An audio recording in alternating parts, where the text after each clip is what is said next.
ಮನ್ಯಾಗ ಅಥವಾ ಹೊರಗೆ ಒಂದಿಟ್ಟು ಜಗಳ ಆಗಿದ್ರೆ ಮಲ್ಕೊಂಡು ಎದ್ದ ಬಳಕ ಅದು ಮುಗಿದು ಹೋಗಿರ್ಬೇಕು. ಮತ್ತೆ ನಾವು ಹೊಸಬರು ನಾವು ಕೆಟ್ಟವರು ಅಲ್ಲ, ಒಳ್ಳೆಯವರು ಅಲ್ಲ, ಹೊಸಬರು, ತಾಜಾ ಜೀವನ.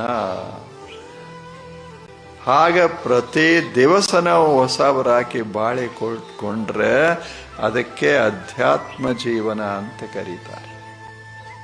ತಲೆಯಾಗ ಹಳಿದಿರಬಾರ್ದು.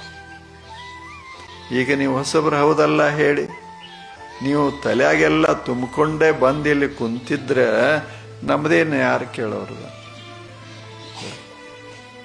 ಬರೇ ಇಲ್ಲಿ ಕೂತ್ಕೊಂಡು ನಿನ್ನಿದು ಮನ್ನಿದು, ಈ ವರ್ಷದ್ದು ಹಿಂದಿನ ವರ್ಷದ್ದು ಹಂಗ ಹಿಂದೆ ಮಾತಾಡ್ಕೋತ ಹೋದ್ರೆ ನಾವು ಹೊಸಬರಾಗ್ತೇವಿ. ನಾವು ಹಿಂದೆ ಬಹಳ ನೋಡಬಾರದು, ಮುಂದೆ ಹೋಗ್ತಾ ಇರಬೇಕು. ಅದೇ ಅಧ್ಯಾತ್ಮ ಜೀವನ.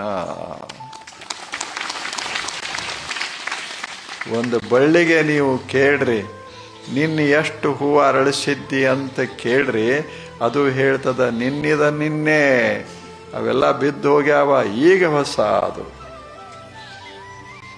ಹಾಗ ನಿನ್ನೆ ತಕ ನಾವು ಹೇಗೆ ಬದುಕಿದ್ದೇವೆ ಅದಕ್ಕೆ ಬಹಳ ಮಹತ್ವ ಕೊಡಬಾರ್ದು, ಅದನ್ನು ಮರೆತು ಬಿಡೋದು. ಏಳುವಾಗ ನಕ್ಕೋತ ಹೊಸ ಜಗತ್ತನ್ನ ಪ್ರವೇಶ